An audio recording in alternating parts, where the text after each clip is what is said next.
Livro de Daniel, capítulo de número 5, versículo de número 12. Nós vemos neste versículo que quando se fala de Daniel, afirma-se de uma forma categórica que ele tinha um espírito excelente.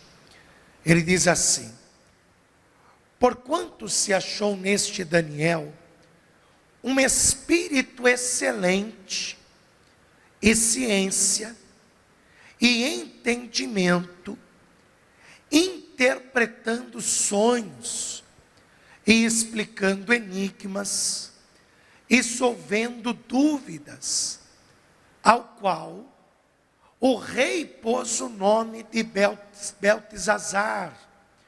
Chame-se, pois, agora Daniel, e ele dará a interpretação. Você vê que Daniel, ele é chamado por um homem que tem um espírito excelente. E eu digo a você que Daniel chega a este patamar de ser visto com um espírito excelente, porque ele tinha características que unidas fizeram ele ter esta característica de um espírito excelente e se destacar com relação aos demais governantes e aos demais homens importantes do reino. Então nós temos que juntar hoje todas as peças para nós alcançarmos também este espírito excelente. Você crê que esta é a palavra de Deus? Então desocupe as tuas mãos e vamos aplaudir ao nome do Senhor e a sua palavra. Pai bendito, Deus amado e Deus todo-poderoso, envia a tua palavra com poder e autoridade, e que a tua palavra, ela vá e produza o resultado para o qual está sendo mandada, em nome de Jesus. Assim seja. Digam todos: assim seja. Diga graças a Deus. Pode tomar o teu assento, mas eu convido você a prestar atenção no que a palavra de Deus, ela tem a dizer e a falar ao seu coração. Nós temos observado no decorrer destas 7 semanas, características que juntas fizeram com que Daniel tivesse um espírito excelente.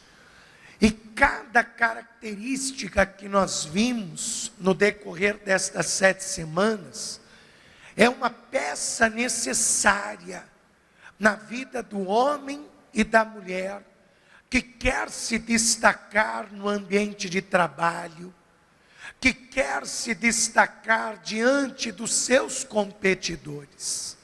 E eu quero relembrar um pouco estas características com você, porque nós vimos durante estas 7 semanas, a primeira característica que nós vimos de Daniel era a sua diligência. E quando falamos de diligência, estamos falando de sermos ativos, de sermos pessoas aplicadas, cuidadosas e pessoas em prontidão em executar o nosso trabalho. A primeira característica que fazia com que Daniel se destacasse dos demais era a sua diligência, a sua prontidão, a sua forma ágil de resolver as situações. A segunda característica que nós vimos era a sua coragem. Daniel não se mostrava medroso ou acovardado diante das situações, mas ele se mostrava com coragem e com valentia. A terceira característica que nós vimos é que Daniel, ele tinha domínio E não era o domínio sobre os outros, mas era o domínio próprio. E eu vou te dizer uma coisa: nós precisamos ter domínio próprio, que é a capacidade de se dominar a si mesmo. Daniel sabia dominar a si próprio. Ele tinha o controle sobre ele mesmo, sobre as suas emoções, sobre as suas atitudes, sobre os seus desejos, sobre as suas vontades. E nós precisamos ter esta característica que Daniel tinha. Daniel era um homem provido de visão, porque só tem provisão quem tem visão. Você lembra disso? Foi até o pastor Leonardo que ministrou isso. Ele ministrou isso para vocês, que só tem provisão quem tem visão. Diga assim: só tem provisão quem tem visão. Eu não sei se ele falou para vocês este caso no dia, mas o fundador da Mitsubishi, não é? É da Toshiba ou da Mitsubishi? Eu não me lembro se é da Toshiba ou da Mitsubishi, que ele quando ele era jovem, ele vendo que estava se criando a eletricidade, ele desenvolveu o protótipo da tomada. Sabe a tomada que tem em todas as casas? Ele desenvolveu, chegou para o chefe e disse: olha, eu desenvolvi esse protótipo que um dia vai ter energia em todas as casas. O patrão riu dele, falou que ele era louco, que ele era maluco. Quando já se viu isso, uma tecnologia que está sendo criada, um dia vai estar em todas as casas. Ele foi chamado de louco no seu tempo, mas ele estava à frente do seu tempo, porque ele tinha visão. Daniel era da mesma forma, era um homem de visão. Era um homem que levantava os seus olhos aos céus e via. Era um homem que estava à frente do seu tempo, tanto que ninguém consegue decifrar Apocalipse sem a visão de Daniel. Você sabia que o livro de Daniel é a chave para entender o Apocalipse? As visões apocalípticas, é sim. Um dia você vai aprender isso, você vai estudar isso, porque Daniel era um homem de visão, e provisão é para quem tem visão. Outra característica de Daniel, a sua integridade. Ele era um homem que se mantinha íntegro, embora habitasse num dos países que as pessoas mais se pervertiam, porque na Bíblia a Babilônia, ela é vista como a grande prostituta. Mesmo assim, ele habitando em um país tão corrupto, um país que sofria a corrupção, não só moral, ética, mas também espiritual, Daniel se mantinha fiel, íntegro na sua conduta, se mantinha íntegro. E por fim nós vimos na última terça-feira que Daniel era um homem fiel. Primeiro, fiel a Deus. Segundo, fiel aos seus princípios. E terceiro, fiel ao próximo, fiel àqueles que um dia lhe estenderam a mão. Então aí nós temos 6 características que juntas fizeram com que Daniel tivesse um espírito excelente e se destacasse diante dos demais concorrentes. Só que há uma 7ª característica. E eu vou te dizer que essa 7ª característica é o que liga tudo isso.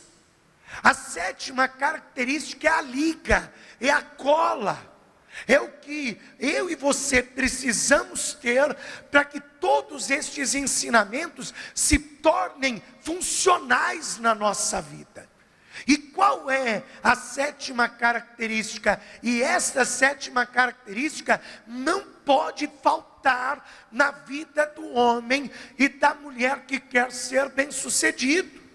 Essa 7ª característica não pode faltar, porque é o que vai dar a liga em tudo. A pessoa pode ser uma pessoa diligente, corajosa, ter domínio próprio, ser uma pessoa de visão, ser até uma pessoa íntegra, pode até ser uma pessoa fiel, mas se ela não se dedicar a isso, não adianta ela ter todas essas características. E o que é a sétima característica? Daniel era um homem que tinha uma vida de oração. Preste atenção nisso, eu não estou falando de ser uma pessoa de oração. Eu estou falando de ter uma vida de oração. Ser uma pessoa que ora constantemente. Uma pessoa que constantemente se põe diante de Deus em oração. Uma pessoa de vida com vida de oração. Daniel, ele tinha uma vida de oração. Olha o que diz aqui no livro de Daniel, capítulo 9, versículo 3. Daniel dando testemunho dele mesmo, que ele tinha uma vida de oração. Aqui é o Daniel dizendo dele, que ele tinha uma vida de oração. Livro de Daniel, capítulo 9, versículo 3. E eu dirigi o meu rosto ao Senhor Deus, para o buscar com oração e com súplicas, e com jejum, e com saco e cinzas. Você vê o que Daniel está dizendo? Eu me coloquei a buscar ao Senhor em oração e com súplicas, e com jejum, e com saco e cinza. Daniel está se colocando em oração, era um homem que tinha uma vida de oração. Agora você percebe quando uma pessoa é de oração, quando os seus próprios inimigos dizem isso dele. Porque lá em Daniel capítulo 6, vamos lá comigo em Daniel capítulo 6, versículo 13. Porque uma coisa é você dizer, eu sou uma pessoa de oração, eu sou um homem de oração, pastor, eu tenho uma vida de oração. Outra coisa é quando até os teus inimigos falam, essa pessoa não para de orar, essa pessoa eu só encontro ela orando, nunca vi isso. Quando os teus inimigos começarem a te criticar pela tua oração, você está no caminho certo. Agora, se os teus inimigos não veem que você ora, então está faltando oração, meu filho, está faltando oração. Porque o dia que os teus inimigos começarem a te criticar, porque só vem você orando, aí você está no caminho certo, como Daniel tinha uma vida de oração. Porque são os inimigos que criticam a Daniel para o rei, porque ele tinha uma vida de oração. Diz aqui no versículo de número 13, olha lá. Então responderam e disseram diante do rei: Daniel, que é dos transportados de Judá, não tem feito caso de ti, ó rei, e nem do edito que assinaste. Antes, 3 vezes por dia faz a sua oração. Quem é que está falando isso? Quem é que está dizendo isso de Daniel? Os amigos dele? Azarias, Misael, Azarias, são eles. Mesaque, Sadraque, Abidnego, não, são os inimigos. São os inimigos que estão indo para o rei Dario e estão dizendo: olha, Daniel faz pouco caso de ti, porque ele tem uma vida de oração, e ele ora ao seu Deus 3 vezes por dia. Meu irmão, que você tenha uma vida tão ferrenha de oração, tão grande de oração, que os teus inimigos te acusem disso, te acusem que você ora todo o tempo, que você ora a todo momento, e isso é prova que a tua vida é uma vida de oração, e isso vai ser a liga que vai fazer você se destacar em tudo que você fizer, em nome de Jesus Cristo. Vamos aplaudir o Senhor e diga: eu terei uma vida de oração. Você tem que ter uma vida de oração. Daniel tinha uma vida de oração, e os seus inimigos não tem com que acusá-lo, a não ser que ele ora demais, a não ser que ele ora. Daniel orava 3 vezes por dia, 3 vezes por dia. Tem gente que não ora nenhuma vez por dia. Tem gente que só ora quando vem na igreja, e olhe lá, não é? E olhe lá. Quer dizer, a gente precisa começar a ter uma vida de oração. Se queremos nos destacar, se queremos sobressair, se queremos, né, sobressair aos concorrentes, é através da oração. É através da oração que nós vamos colocar diante de Deus as nossas necessidades, para que Ele nos supra. O próprio Senhor Jesus, olha o que eu vou te mostrar. O próprio Senhor Jesus, quem é Jesus? Ah, pastor, Jesus é Deus. Ah, pastor, Jesus é o Filho de Deus. Se eu pegar a vida de Jesus e buscar as características de Daniel na vida de Jesus, você acha que eu acho ou não acho? Com certeza eu acho.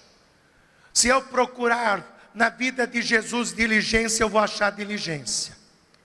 Se eu procurar na vida de Jesus, não preciso nem muito longe, diligência. Os discípulos foram comprar pão, Jesus esperando no poço eles. A mulher samaritana chega para tirar água do poço. E aí Jesus tem aquela conversa com ela: da água que eu beber, do seu interior fluirão rios de água viva. E ele manda ir chamar a multidão, chamar o povo da cidade. Ela vai chamar o povo da cidade. Os discípulos chegam e dizem: Rabi, come. E aí Jesus olha para eles e diz: eu tenho um pão, que é fazer a vontade do meu Pai que está nos céus. Os discípulos até pensaram: será que alguém trouxe pão para Jesus? Não, Jesus estava ali pronto para fazer a obra de Deus. Não estava olhando para cansaço, não estava olhando para fome, diligente, pronto, em prontidão para fazer a obra que o Pai confiou a ele. Se eu procurar na vida de Jesus coragem, quando Jesus fez aquele azarrote, hein? E expulsou os que compravam e vendiam do templo, hein? Foi coragem ou não foi aquilo, hein? Quem que se beneficiava com aquela venda? Anás e Caifás, o sumo sacerdote destituído e o sumo sacerdote daquele ano. Eles é que ganhavam dinheiro com aquelas vendas. E Jesus fez um azarrote e pôs todo mundo para correr. Chutou as gaiolas das pombas, expulsou os animais e disse: a casa de meu pai será chamada de olha o caso, de casa de oração. Olha aí a oração. Se eu procurar, por exemplo, na vida de Jesus, domínio próprio, você acha que eu não acho? Acho ou não acho domínio próprio, hein? Na vida de Jesus, puxa, uma pessoa que mais se controlava do que Jesus. Jesus olhava e dizia assim: se te ferirem uma face, oferece a outra. Isso é ou não é domínio próprio, hein? Se te mandarem andar um caminho, anda 2. Se te pedirem a tua túnica, deixa a capa junto. Isso é ou não é domínio próprio, hein? Porque qualquer pessoa sem domínio próprio reagiria na mesma hora, até mais violento. Bateu no meu rosto, eu vou bater nos dois, nas duas faces. Pediu minha capa, que dá minha capa o quê? Que dá minha túnica? Eu vou tirar a tua capa e a tua túnica, não é? A pessoa sem domínio próprio, ela pensa o oposto. Jesus tinha visão, o que você acha, hein? Jesus olhou e disse assim para os discípulos: eis que vocês dizem que faltam 4 meses para a colheita, mas eu vos digo, levantai os vossos olhos e vede, porque os campos já estão brancos e prontos para a ceifa. Você acha que isso não é um homem de visão? Você acha que Jesus não era um homem de visão? E se eu procurar integridade em Jesus, hein? Encontro ou não encontro? É o que eu mais encontro. Integridade é o que eu mais encontro em Jesus. Integridade é o que eu mais encontro.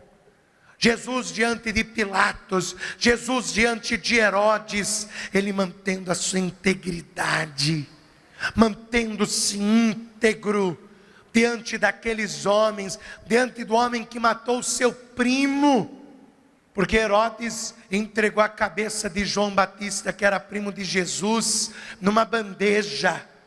Jesus diante daquele homem manteve a sua integridade. Jesus podia naquele momento xingar aquele carniceiro de tudo.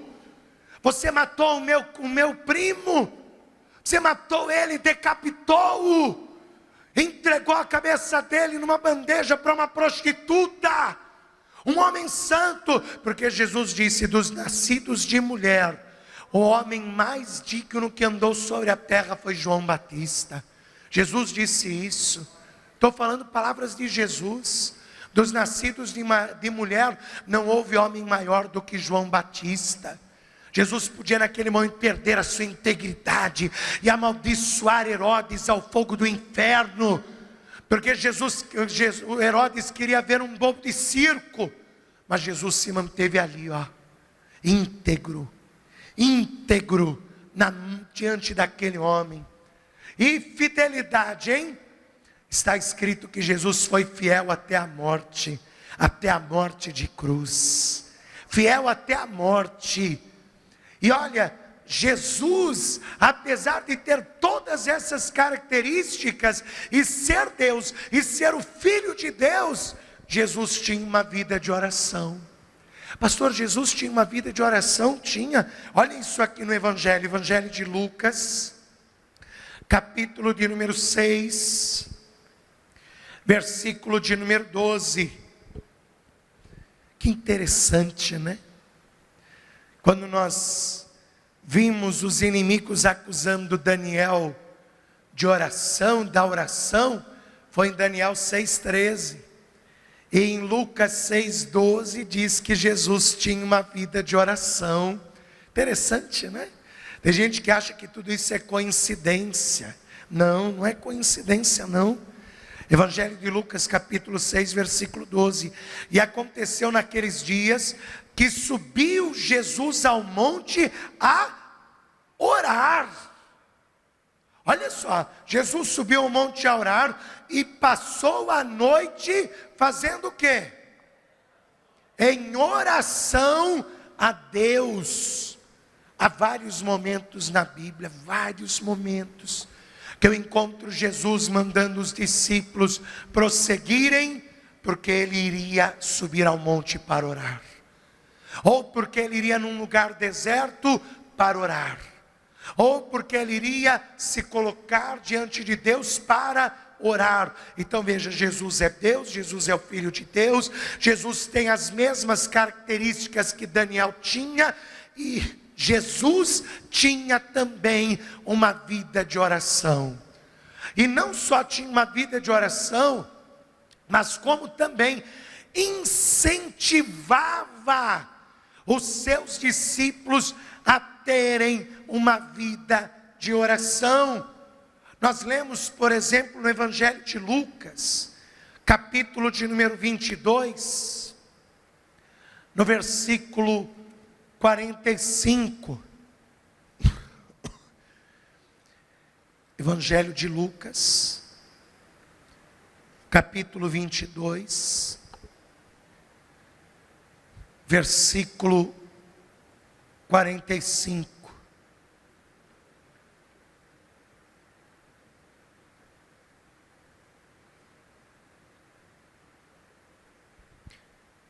Evangelho de Lucas, capítulo 22, versículo de número 45.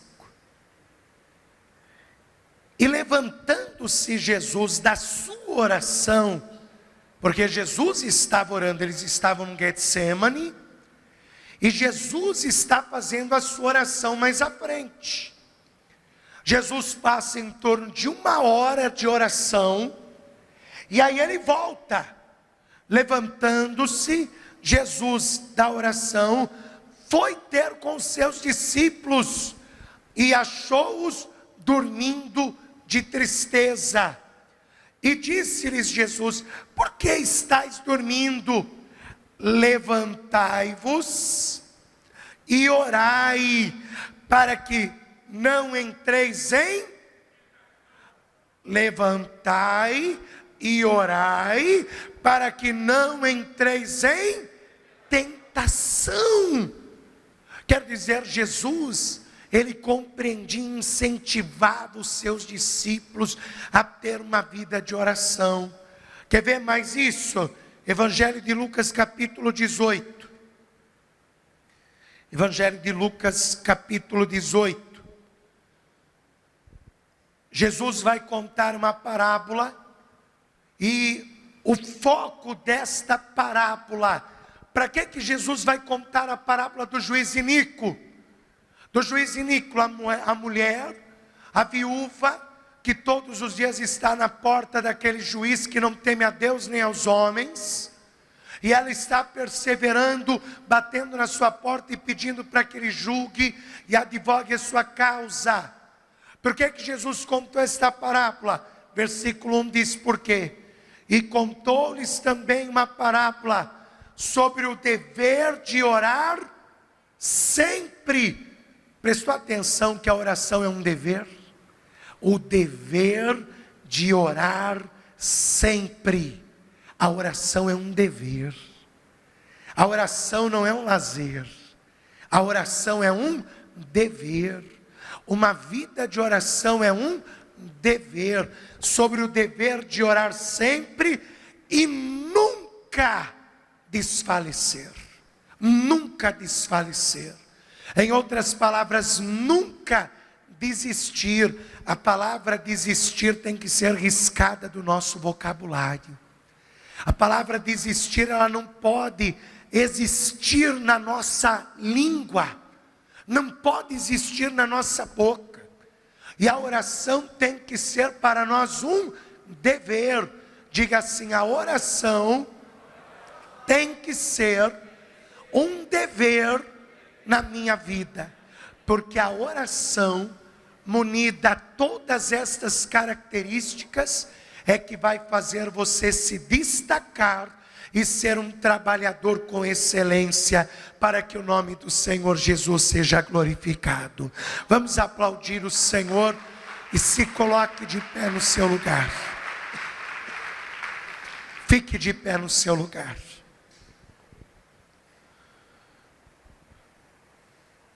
E contou-lhes também uma parábola sobre o dever de orar sempre. Jesus orava sempre. Daniel orava sempre.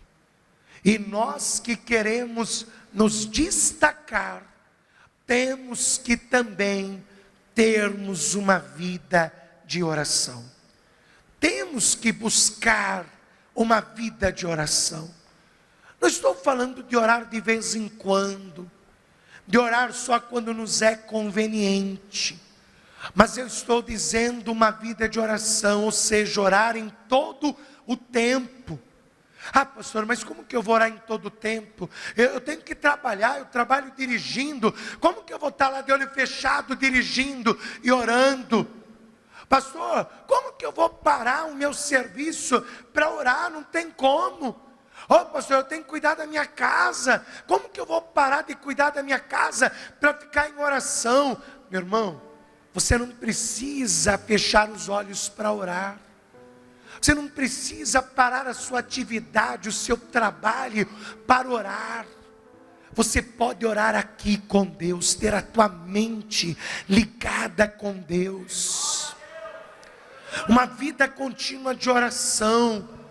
Há momentos que você se liga com Deus e faz uma oração silenciosa. Você está aqui, ó, lavando a sua loucinha, mas a tua mente está aqui, ó, falando com Deus. Você está aqui em oração. Você está ali dirigindo, mas você está aqui, ó, com a tua mente ligada com Deus, falando com Deus. Você está lá na empresa, fazendo o seu serviço, mas está aqui, ó, com a tua mente ligada com Deus. Quer dizer, você tem como estar em oração, uma vida de oração, uma vida em oração. sem que você tenha que parar o que você está fazendo, para dobrar o teu joelho e fechar os olhos e voltar-se para clamar a Deus.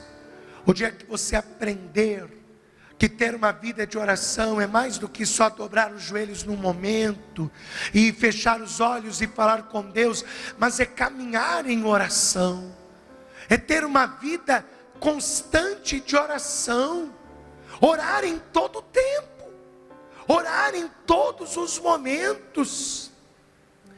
E orar em todo o tempo é aqui, é você com Deus. Às vezes eu estou escovando o dente, eu estou falando com Deus, estou orando. Estou tomando banho e estou falando com Deus, estou me ensaboando e estou aqui, meu Deus. Estou aqui em oração. Estou sentado, comendo, em vez de estar aqui, no celular.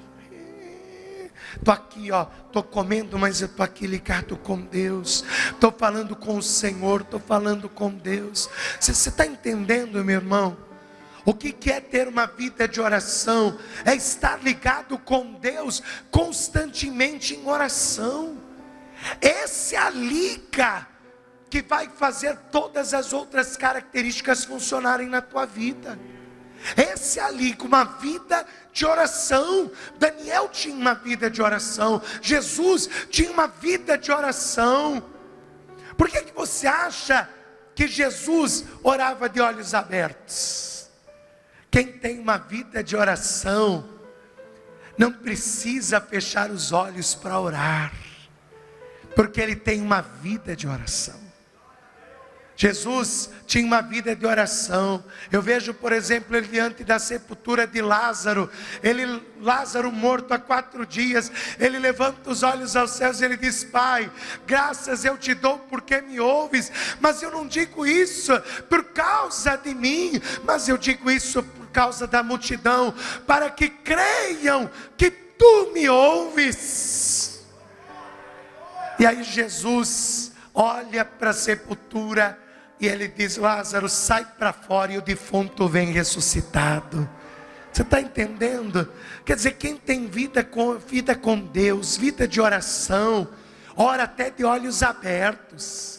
Está dirigindo e está orando, está lavando a louça e está orando, está trabalhando e está orando. Ah, mas aí eu me distraio, pastor. Se distrai nada. Pelo contrário, você fica mais ligado no que está acontecendo, porque você está com Deus ali junto com você. Você está ali com o Espírito Santo comandando e dirigindo tudo o que está sendo feito. Está ali tudo na direção de Deus. Então você precisa aprender a ter uma vida de oração. E uma vida de oração começa com a entrega da sua vida a Cristo Jesus. Por isso, se você ainda não entregou sua vida a Cristo, ou se você se afastou, se desviou e quer se reconciliar com Cristo, você que quer entregar a sua vida a Jesus, você que quer se reconciliar com Jesus nesta noite: pastor, é o que eu quero entregar a minha vida a Cristo, eu quero me reconciliar com Cristo. Levante a sua mão direita aos céus que eu vou orar por você. Se há alguém aqui no nosso meio que quer se reconciliar com Jesus, que quer entregar a sua vida a Jesus, levante a sua mão direita aos céus que eu vou orar pela tua vida. Quem aqui quer se reconciliar, quer entregar a vida para Jesus? Pastor, eu quero. Você que levantou a sua mão, vem aqui diante do altar que eu vou orar por você, vou orar pela tua vida. Isso, vem cá, vamos orar juntos. Pastor, ora por mim, para que eu tenha uma vida de oração. Pastor, eu quero a partir de hoje ter uma vida de oração. Quero que o Espírito Santo te ensine a ter uma vida de oração. Pastor, eu quero. Então vem aqui diante do altar que eu vou orar por você. Pastor, eu sinto que está faltando mais oração na minha vida. Eu ser uma pessoa mais de oração. Então vem aqui diante do altar que eu vou orar por você. A partir de hoje você vai ser uma pessoa de oração. Você vai ser um homem de oração, uma mulher de oração. Você vai até se surpreender com você mesmo. Você vai dizer: nossa, antes eu tinha tanta dificuldade para orar, e agora eu consigo orar em todo o tempo. Eu oro em todo o tempo, oro até de olhos abertos. Estou parecendo Jesus, estou orando até de olhos abertos. Não preciso mais parar o que eu estou fazendo para orar, porque eu falo constantemente com Deus. Se você puder, dobre o teu joelho comigo. Você que está entregando a sua vida a Cristo, que está se reconciliando com Jesus, olhe assim: meu Deus e meu Pai, eu venho pedir que o meu nome seja escrito no livro da vida, e que o Senhor me conceda direito à salvação e à vida eterna. Perdoa os meus pecados, as minhas falhas, e firma os meus passos diante de Ti, para que eu tenha forças para caminhar na Tua presença todos os dias da minha vida, em nome de Jesus. E você que já está na presença de Deus e quer ter uma vida de oração, olhe assim: meu Deus e meu Pai, eu quero pedir que o Senhor me fortaleça para que eu tenha uma vida de oração. Senhor, me ensina a orar em todo o tempo. Eu quero ter uma vida de oração para conquistar as Tuas bênçãos, em nome de Jesus. Deixa eu orar por você agora. Senhor, bendito Deus e soberano Pai, eu venho fazer esta oração por este Teu filho e por esta Tua filha, para pedir que o Senhor venha colocar as Tuas mãos sobre eles e abençoá-los com o Teu poder. Senhor, eu quero pedir em nome de Jesus Cristo, que o Senhor venha entregar a este Teu filho, esta Tua filha, a salvação e o direito à vida eterna. Olha para estas pessoas que estão recebendo ao Teu Filho Jesus Cristo como seu único, suficiente, exclusivo e eterno Salvador. Meu Pai, escreva o nome desta pessoa no livro da vida e lhe conceda o direito à salvação e o direito à vida eterna. Olha também, Senhor, para estes que estão se reconciliando, meu Deus, lhes perdoe as falhas, os erros, e firma os seus passos, para que eles pisem firme na Tua casa e na Tua presença. E Pai, olha para estes que já estão na Tua casa, que já estão na Tua presença, mas querem ter uma vida de oração, que querem ser homens e mulheres de oração, aprender a orar em todo o tempo, para que assim sejam bem-sucedidos em tudo o que fizerem. Meu Deus, em nome de Jesus, dá a este Teu filho e a esta Tua filha uma vida de oração, para que o Teu nome venha a ser glorificado, como o Senhor ensinou aos seus discípulos o dever de orar e nunca desfalecer. Ensina ao Teu filho e a Tua filha o dever de orar sempre, em todo o tempo, e nunca desfalecer na sua caminhada. Meu Deus, faça com que este Teu filho e esta Tua filha tenham uma vida de oração, para a glória do Teu santo nome, em nome de Jesus. Que assim seja feito, para a glória do Teu santo nome. Amém. E graças a Deus.